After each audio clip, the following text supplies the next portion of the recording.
Bonjour, c'est la 162e revue de la semaine. Je ne sais pas pourquoi vous aimez ça, mais apparemment ça vous plaît. Bon, vous avez été 350 000 la semaine dernière à regarder ce que j'avais à dire.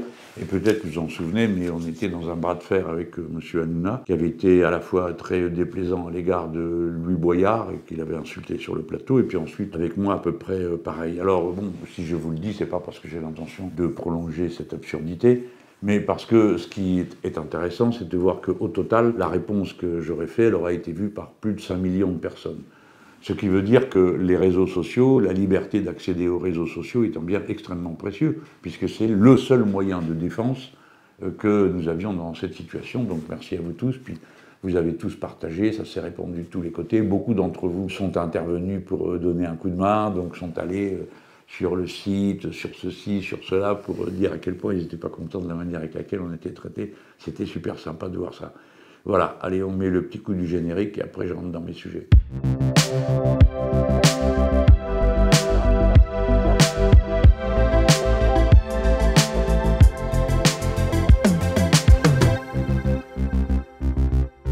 Bon, alors mon premier sujet, c'est la Coupe du Monde de foot au Qatar. Alors Jérémy Mélenchon, vous n'y connaissez rien au foot et vous l'avez dit. En effet, je n'y connais rien. Donc je ne prétends pas vous dire ce qui est bien dans la manière de jouer, quelle équipe est la meilleure, quel champion est le meilleur, parce que je n'ai aucun moyen d'apprécier ça. Bon, on a le droit, hein. Chacun a ses marottes. Mais je comprends que vous aimiez ça, et en particulier parce que la plupart d'entre vous, garçons et maintenant garçons et filles, beaucoup ont joué au foot ou joueront au foot bientôt. Moi, jamais. Donc je suis un cas à part. Mais c'est pas ça le sujet. La Coupe du Monde de foot au Qatar, c'est un événement qui est un événement sportif, mais c'est un événement politique. C'est d'ailleurs pour ça que j'en parle. Parce que j'ai lu l'excellent édito de SoFoot. Je lis SoFoot quand le SoFoot parle à propos du sport, parce que c'est intéressant, c'est des gens qui réfléchissent, qui se définissent par rapport à quelque chose qui les occupe et qui connaissent à fond. Et je me suis dit, mais c'est vrai, ils ont 1000 fois raison, c'est mon devoir de dire, le sport c'est politique. Pourquoi ça? Parce que Macron a dit le contraire. Il a dit, il ne faut pas politiser le sport. Mais alors, bon, ça n'a pas de sens, monsieur Macron.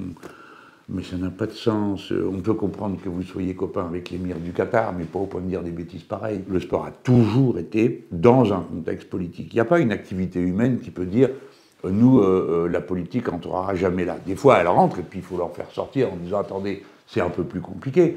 Mais dans le domaine du sport, alors là, pour le coup, ce n'est pas possible. Et depuis toujours, hein, je n'apprends rien à ceux qui me regardent, mais enfin, tout le monde a dans la tête les images des Jeux Olympiques qui ont eu lieu à Berlin, en présence d'Hitler, le racisme qui s'y manifestait, comment il était ridiculisé par le coureur Jesse Owens, si mes souvenirs sont bons, parce que ça nous a marqué tous politiquement, cette histoire-là. Puis après, il y a eu des épisodes de cette nature. Je ne vais pas les prendre un par un, mais moi j'en prends un parce qu'il m'a directement concerné et impliqué. La plupart d'entre vous n'étaient même pas nés. Hein. Bon, vous n'y êtes pour rien, moi non plus. J'étais déjà là, j'y suis également pour rien. Mais ça se passait en 1976 et c'était aussi une Coupe du Monde de foot et elle avait lieu en Argentine. Et cette Coupe du Monde de foot qui avait lieu en Argentine, elle se déroulait alors qu'il y avait une dictature. Et pendant qu'on jouait au foot sur le stade de foot et que le monde entier parlait des exploits des footeux qui étaient là, 20 rues plus loin, il y avait l'école mécanique de la marine où on torturait nos camarades et où des fois on les abattait.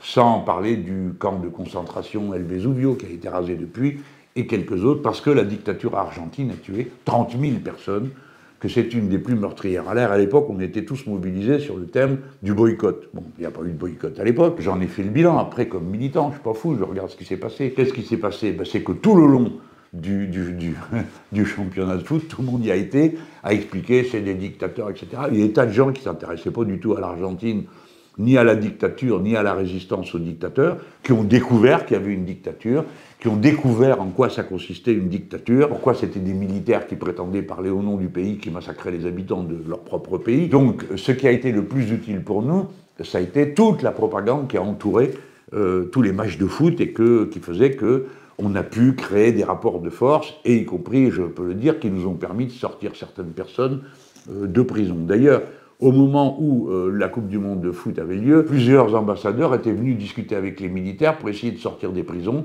des gens qui s'y trouvaient, du fait de leurs activités, soit dans la guérilla, soit dans des choses de cette nature, et je connais quelques personnes comme ça, que je ne cite pas parce qu'après ça me fait des histoires, mais c'est vrai que ça s'est passé comme ça. Alors là, pareil, vous avez une Coupe du Monde de foot, qu'est-ce que vous pouvez faire si vous êtes écœuré, comme je le suis, et comme je crois la plupart d'entre nous sont écœurés, et plein de gens, à la fois ils aiment le foot, et à la fois ils ne peuvent pas blairer la dictature qui est en place au Qatar, parce que ça s'appelle une dictature. Alors c'est vrai que c'est des copains du président de notre pays, mais c'est pas une raison.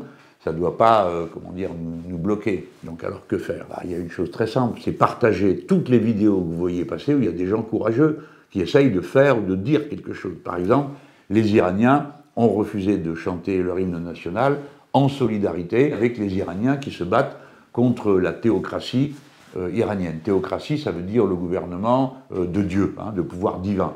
Bon, qui est la forme suprême de la dictature, puisque, bon, par définition, une théocratie, vous ne pouvez rien discuter, vu qu'ils prétendent que c'est Dieu qui leur a dit de faire ce qu'ils sont en train de faire, ce qui, à mon avis, m'étonnerait beaucoup. Mais bon, ils ont été courageux. Ensuite, vous avez ceux qui sont venus en se masquant la bouche, pour montrer qu'on ne peut pas parler au Qatar. Ceux qui sont venus, comme cette ex-première ministre danoise, avec une tenue arc-en-ciel qui incarne la lutte LGBT. Pourquoi? Parce qu'au Qatar, on peut être condamné à mort pour fait d'homosexualité, ou pour fait, alors ne parlons pas d'être trans, pour eux c'est le sommet sans doute de ce qui est inacceptable, etc., etc. Donc il faut relayer et partager pour que la puissance de la Coupe du Monde de foot vienne servir la puissance des idées qu'on défend. C'est-à-dire que tous ceux qui regardent les matchs disent « Ah bon, tiens, il s'est passé ci et ça. Ah oui, tiens, ceux-là, ils ont fait ceci et cela. Tel joueur, telle équipe a fait ceci et cela. » Alors j'attends avec impatience de voir ce que les Bleus vont faire, les nôtres. Bon, et moi je leur dis, il faut faire quelque chose, les gars. C'est pas la peine d'aller raconter liberté, égalité, fraternité, et après, baisser votre petite tête et ne rien dire. Donc il faut maintenant montrer, il faut faire honneur à la nation française et au peuple français, qui est un peuple républicain, qui est un peuple libre, qui n'aime pas les sectaires ni les fanatiques. Donc vous devez faire quelque chose, et je compte sur vous pour le faire, on vous applaudira de toutes nos forces. Si vous le faites. Évidemment, on va me dire, ça, c'est pas le boycott. Je sais bien, plein de mes camarades ont appelé au boycott, y compris, je crois, le groupe insoumis à l'Assemblée nationale, et on a vu Alexis Corbière qui a bien porté la cause du boycott, parce que ça lui a permis d'expliquer ce qui se passait au Qatar, les rapports avec eux, ce que faisait le Qatar. Et je trouve que c'est très bien, et puis il a bien raconté le scandale écologique que représente cette Coupe du Monde là-bas. Là, vous avez vu l'autre jour, j'ai quand même vu ça, moi, la rigolade. Ils avaient mis la clim tellement à fond dans le stade il est ouvert. Au début, je ne comprenais pas qu'il y avait de la clim dans le stade ouvert. Je croyais que c'était un moment où ils couvraient ou je ne sais pas quoi, je ne sais pas comment un truc pareil est possible. Eh bien non, c'est que c'est ouvert et ils ont mis ça. Et ils ont tellement forcé la dose que les gens sont partis, cette fois-ci, pas parce qu'ils avaient trop chaud, mais parce qu'ils avaient trop froid.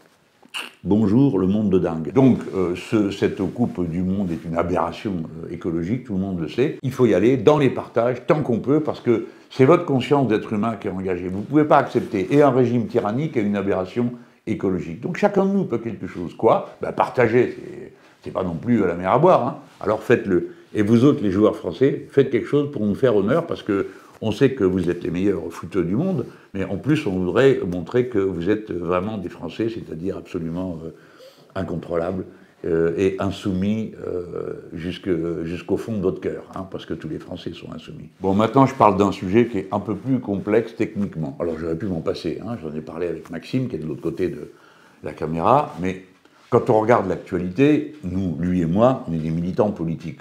On est capable de voir un peu plus loin que le bout de notre nez. Or, il y a une sorte de catastrophe qui est en train de se préparer. Comme si vous disiez, je vais dans un coin de montagne et je vois qu'il y a une avalanche qui est en train de se préparer. C'est exactement ce qui est en train de se passer. Une avalanche est en train de se préparer. Quelle avalanche? Celle qui va conduire à une crise financière majeure sur toute la planète. Pourquoi? Parce que les banques centrales ont décidé d'augmenter les taux d'intérêt. Une banque centrale, c'est elle qui crée la monnaie. Alors, elle la prête aux banques privées. Elle dit, voilà, je vous donne ça à tant de pourcents, ok?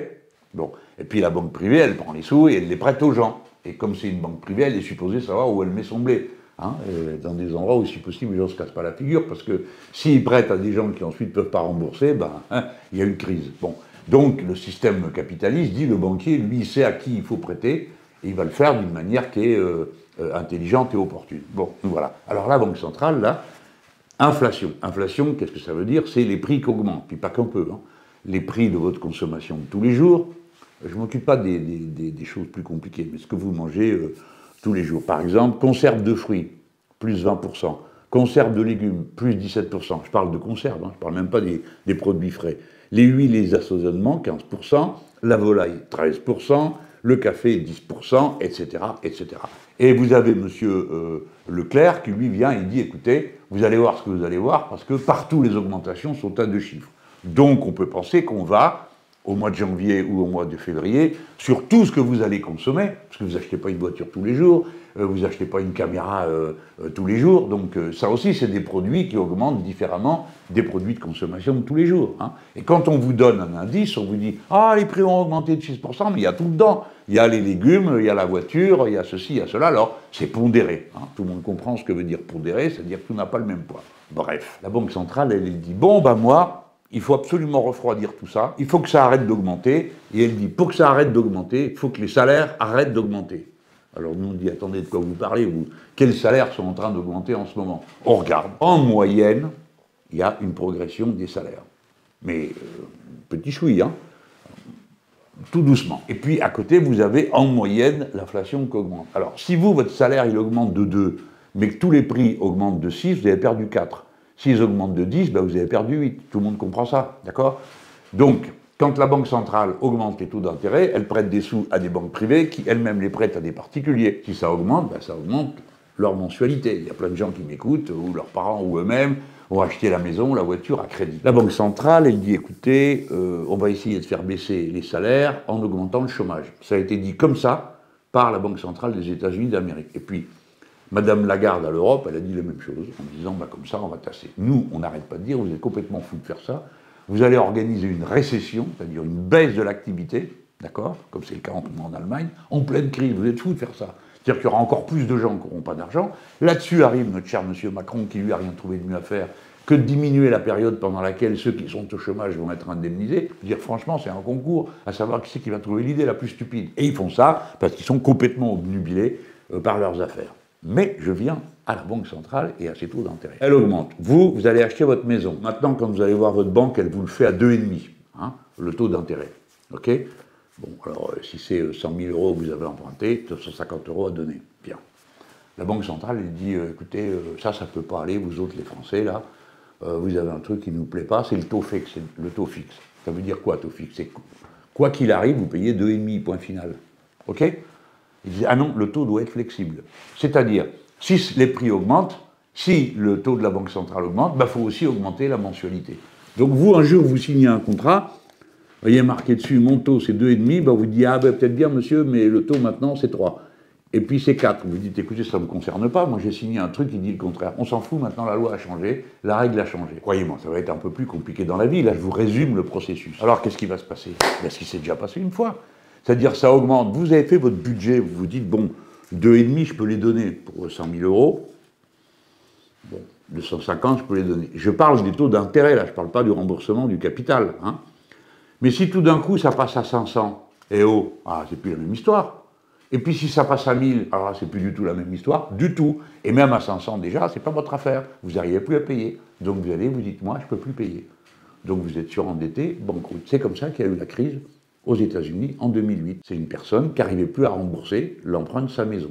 Voilà, ça arrivait régulièrement. Il y a une fois, c'est la fois de trop. Et pouf, tout le système s'est effondré. Des milliards et des milliards perdus de tous les côtés parce qu'il y en a un qui ne peut plus payer. Donc la boîte qui n'a pas, elle était déjà arrivée à la limite. Alors tac, elle aussi, elle ne peut plus payer parce que vous ne l'avez pas payé. Alors donc, comme elle a, etc. Et ça se propage et ça fait une avalanche. C'est pour ça que vous parlez d'une avalanche, ça fait une avalanche de faillite. Donc là, nous avons une pression de la Banque centrale pour obliger les Français à avoir des taux variables. Vous aviez des taux fixes, et vous obligez tout le monde à mettre des taux variables. Ils sont quand même un peu pourris, hein, parce que quand nous on dit, bah, si les prix augmentent, il faut augmenter les salaires en proportion, ça s'appelle l'échelle mobile des salaires, c'est toute une histoire organisée, mais enfin bon, ça a du sens. Ah non, c'est pas possible, ça va être ruineux et tout. Par contre, que les taux d'intérêt soient variables, ça, s'ils trouvent ça tout à fait normal et faisable. Alors, il faut dire pour l'instant que la Banque française a plutôt l'air de résister. En tout cas, les structures bancaires mutualistes sont pas fous, quoi. Ils disent, attendez, mais si on fait ça, il va y avoir des faillites en chaîne. Si vous voulez, moi, je étudie un dossier aujourd'hui, je dis, bah, par exemple, Maxime, ouais, bon, d'accord, on lui prête 100 000 € parce que vu la bonne paye qu'il a, 250, ça va. Hein. Mais si c'est 500, il ne peut plus, Maxime. Comment je le sais, moi? Je suis la banque, je dis, ben, Maxime, oui, c'est possible, 250, il va les trouver. Comment je sais, quand je lui fais signer le papier, que 500, il ne les trouvera pas?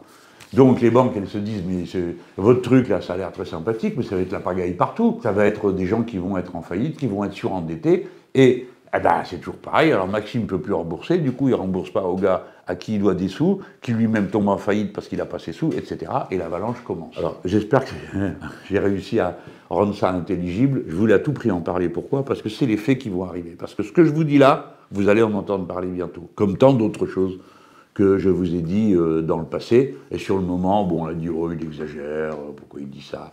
Vous vous rappelez pas de cette émission, j'étais avec Caroline Roux, hein, c'est une femme intéressante, intelligente comme journaliste, et je lui avais dit, écoutez madame, est-ce que vous savez qu'on ne produit plus les molécules en France qui permettent de faire, je sais pas, l'aspirine ou un truc comme ça?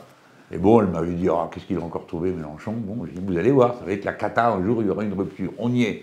Ça manque de médicaments partout. Je ne sais pas si vous êtes allé voir votre médecin, mais en tout cas, si vous avez un gosse à la maison qui est malade, et que vous allez voir le pharmacien, vous allez voir la tête qu'il fait au moment de vous donner les médicaments, parce qu'il ne les a pas. Les médicaments les plus courants pour soigner les tout petits. Il se trouve qu'il y en a un certain nombre autour de moi, de copains qui ont des enfants tout petits à la maison, donc je suis en situation de savoir que c'est panique à bord en ce moment. Moi-même, je suis allé l'autre jour, moi j'avais pas besoin de ces médicaments, j'étais sur autre chose, mais le pharmacien, bon, c'est un copain, je le connais depuis des années, il est en bas de chez moi, il me dit, ah là là, tu te rends pas compte, il commence à m'expliquer tout ce qui lui manque, j'ai pas retenu la moitié des noms des médicaments, mais lui, je sais que c'est pas un farceur. C'est quelqu'un de sérieux, qui fait son boulot, qui s'y intéresse, qui l'aime, faire son boulot, donc aider les gens, je le vois, il y a tout le monde qui passe dans une pharmacie. Celui qui a du mal à lire l'ordonnance, ça c'est la plupart des gens, celui qui ne sait pas très bien à quoi servent les choses qu'on lui fait prendre, puis il aide, il discute avec eux, c'est un pharmacien, c'est pas juste quelqu'un qui vous vend des potions. Mais pour eux, alors ils me disent, mais moi je ne sais plus comment faire, je passe des heures au téléphone pour essayer d'avoir tel ou tel médicament, parce que telle personne en a besoin pour soigner son cancer, tel autre en a besoin pour un gamin qui est mal en ce moment, bon bref. Donc on a une pénurie de médicaments. On a posé la question, évidemment à chaque fois, la réponse du gouvernement c'est mais non, tout va bien. Alors on peut leur demander, mais vous avez l'intention de vous foutre de nous combien de temps, mesdames, messieurs du gouvernement? Qu'est-ce qui vous arrive? Pourquoi chaque fois qu'on vous explique qu'il y a un problème, vous commencez par dire que c'est pas vrai qu'il n'y a pas de problème, et au lieu de traiter du problème, vous parlez de celui qui vient vous poser la question? C'est pas le message que vous répondez, c'est le messager que vous essayez de tuer. Donc, ah, vous êtes un menteur, vous exagérez, vous êtes excessif, les extrêmes, patati, patala, on y a droit à chaque fois, sur tous les tons. Mais là, en tout cas, il y a une alerte. Hein. Il y a une alerte très sérieuse aux médicaments, et ça vous explique pourquoi. Si vous vous y êtes pas intéressé, eh ben, vous avez eu tort.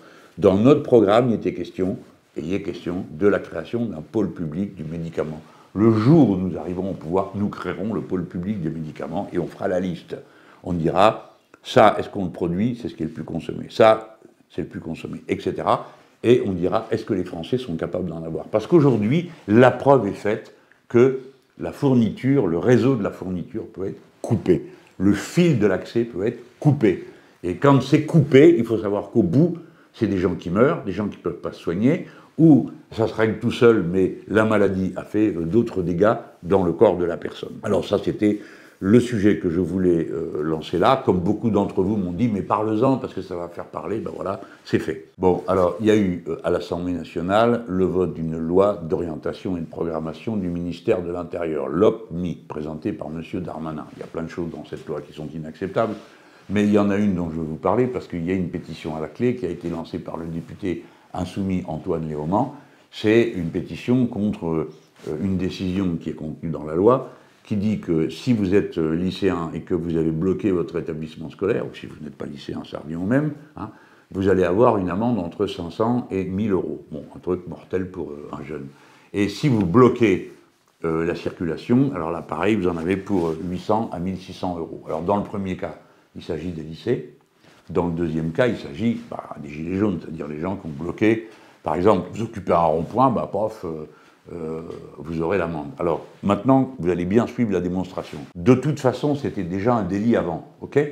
Donc c'était un délit avant, le policier arrivait, disait « Ah, vous n'avez pas le droit de faire ci et ça, je fais un procès verbal, et j'envoie au procureur de la République. » Lequel procureur décide, parce que la justice, c'est pas on appuie sur un bouton et il se passe automatiquement quelque chose, il y a une liberté d'appréciation, mais écoutez, bon, compte tenu du contexte, on ne va pas faire comme ça. ou bien il y avait une procédure, et puis la personne est convoquée, et puis ça se terminait avec un rappel à la loi, ou quelque chose comme ça, qui ne coûtait pas forcément d'argent. Donc, ça reste un délit dans la loi. Écoutez bien, donc, comme ça reste un délit, ils disent, vous voyez, ça va diminuer le nombre d'affaires à juger, ça sera moins grave, vous payez l'amende, et puis ça y est, vous rentrez chez vous, il n'y a pas de problème, vous ne serez pas en garde à vue, vous ne serez pas au commissariat. Bon, c'est naturellement pas vrai, parce que ça ne vous empêchera pas d'aller en garde à vue si il le décide, mais c'est surtout que, du coup, vous avez une personne qui, tout d'un coup, a deux missions. La mission de police, c'est le policier qui intervient là, puis deuxièmement, une mission de juge. Parce qu'avant, ça passait par le juge, là, ça passe plus par le juge. Vous avez donc quelqu'un qui fait les deux, qui estime que vous êtes en train de bloquer. Faites pas les malins, hein, ça arrive des fois que vous bloquez rien du tout, mais vous êtes au milieu. C'est vous qu'on chope, toc, allez hop, tu bloquais, toc, 500 balles ou 1000 balles. Bon, pourquoi c'est fait? Pour que tout le monde ait peur. Mais globalement, ça veut dire qu'il y a plus de monde qui va se prendre des amendes qu'avant. Puisqu'avant, il fallait que ça passe par le procureur, le jugement, etc. Puis il y avait toujours une appréciation de circonstance. Vous n'allez pas dire à un policier qu'on envoie pour vous dire « allez-vous-en de là », non, ce que vous avez à faire n'est pas d'importance. Si, sinon le gars il ne le fait plus. Hein. Donc on comprend que qu'est-ce qu'il va faire? Il va pleuvoir des amendes sur les gens, et puis il y aura un sentiment de peur, et c'est fait pour ça, pour que vous ayez peur. Donc le député insoumis Antoine Léaumont, il a fait une pétition, je la mets dans cette émission, pour protester contre cette invention qui aboutit à punir un maximum de monde et à rendre encore plus impossible certaines formes d'expression politique et syndicale. Soyons sérieux, c'est pas tous les jours que les lycées sont bloqués.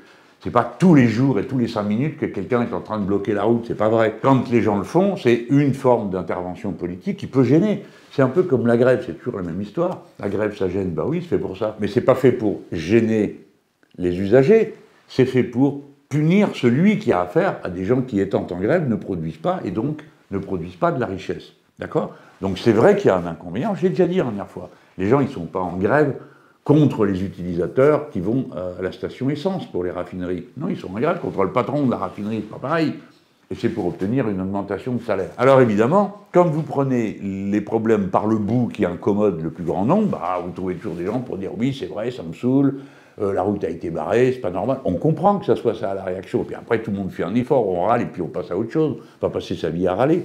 Mais là, c'est que ça va pleuvoir des amendes sur les gens et que donc, si on ne peut plus bloquer, si on ne peut plus occuper, va falloir trouver autre chose. Il ne faut pas croire, M. Darmanin, que l'imagination de la lutte populaire va cesser. Et ne me faites pas le grand numéro, que j'ai déjà vu 100 fois, scrogneux, donneur de leçons, M. Mélenchon, vous appelez au chaos et au désordre.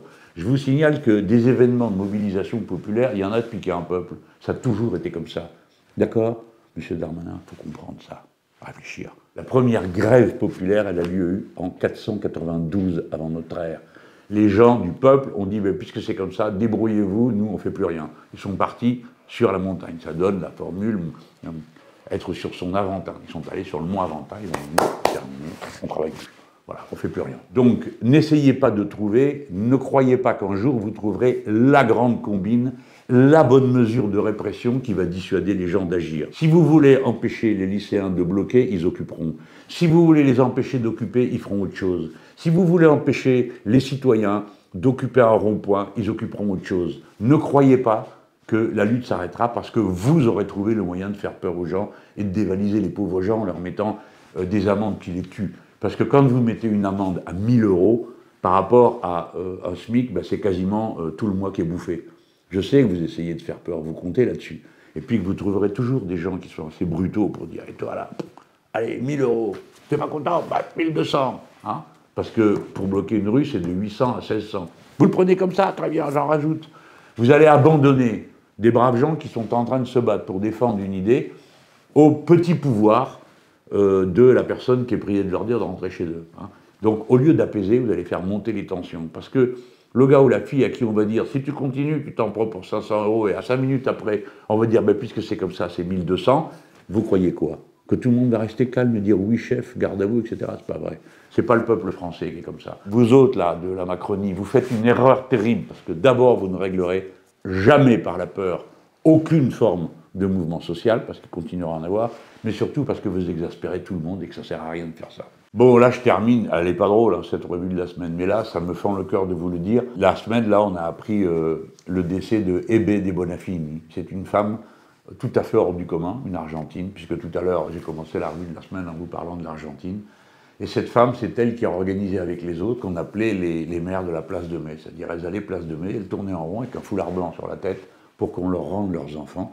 Puisque pendant la Coupe du Monde de foot en Argentine, eh ben, on continuait à torturer, à enlever et à massacrer des jeunes gens parce qu'ils étaient des opposants à la dictature militaire. Et ces femmes courageuses, on les a traitées de tous les noms, folles, ceci, cela. Bon, elles sont battues pour récupérer leurs enfants, ou le fait de savoir où était le corps de leurs enfants morts, ou savoir s'ils étaient réellement morts et en avoir l'aveu. Ça a pris un temps fou, ils ne les ont pas eu. Et puis après, eh ben, ils couraient après leurs petits-enfants, parce que quand leurs enfants avaient mis au monde des bébés, eh bien, les dictateurs distribuaient les bébés aux familles qui les demandaient chez les militaires, de manière à avoir des enfants. Et ces femmes, je les ai rencontrées, et vous allez voir comme la vie est bizarre. La première fois, j'ai rencontré non plus les mères, mais les grands-mères de la place de Mai, c'est le jour où j'ai appris que moi-même, j'étais grand-père.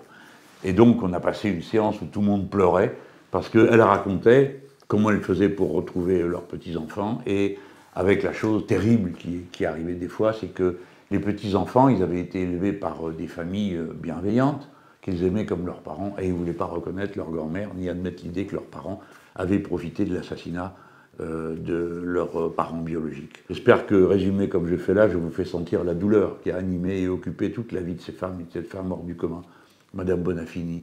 Et elle disait, cette femme, elle dit, au fond, nous sommes toutes les mères, collectivement, de chacun de nos enfants. Et elle était partie sur l'idée de faire de l'adoption sociale, c'est-à-dire de donner le droit à quelqu'un d'adopter quelqu'un d'autre qui n'est pas de sa famille et qui soit considéré comme de sa propre famille. Et c'est une idée que j'ai reprise, puisque la dernière proposition de loi que j'ai déposée en tant que député du peuple français, ce fut précisément une loi pour favoriser, faciliter l'adoption sociale dans notre pays. Alors, si jamais cette loi, un jour ou l'autre, aboutit, si elle élargit le droit d'adoption sociale, eh bien, vous saurez que vous le devez aussi à Ebe Bonafini. Et à cet instant, pour tous ceux d'entre nous qui ont connu ces luttes, qui les ont accompagnées jusqu'à maintenant, et pour vous autres qui allez entrer dans la lutte contre la Coupe du Monde de foot au Qatar, et en défense des victimes, soit du régime qatari, soit des autres victimes dans le monde dont les équipes de foot aujourd'hui se solidarisent, eh bien vous saurez que cette histoire ayant déjà eu lieu une fois, elle n'a pas servi à rien. Ça n'a pas servi à rien de protester, ça n'a pas servi à rien de se mobiliser parce que, eh bien, on a réglé toute une série de cas à la suite d'Ebe Bonafini. Il n'y a jamais une action de lutte qui ne sert à rien, ça n'existe pas. Bon, si ça vous plaît, vous mettez des pouces bleus parce que nous, ça nous donne du courage, vous le savez bien. Vous pouvez vous abonner si vous découvrez ça aujourd'hui comme ça, là, cette chaîne YouTube. Vous êtes plus de 800 000 à être abonnés, c'est gratuit, ça le restera tout le temps parce que je ne vois pas pourquoi je vais rendre ça payant. Ça aide parce que ça permet de propager. D'abord, vous avez toute la revue de la semaine qui est annoncée, puis après, Maxime et Elie découpent des morceaux, ils en font des petites vidéos, et elles tournent, et ces vidéos qui tournent, c'est comme des lettres, c'est comme des fenêtres ouvertes sur une idée, sur une mise en cause, une dénonciation, une proposition. Voilà comment ça marche, et comment les réseaux sociaux sont le lieu réel dans notre pays de l'échange, parce que sinon, si vous allumez à la télé, c'est des fachos ou des chauffats, ou des HO, mais c'est tout partout pareil, la même chose, le même angle de vue, les mêmes problèmes à la noix, les trucs gonflés à mort, qui sont pas forcément les sujets qui nous intéressent, avec des gens qui sont là, qui cancanent et qui pérorent. Allez, à la semaine prochaine.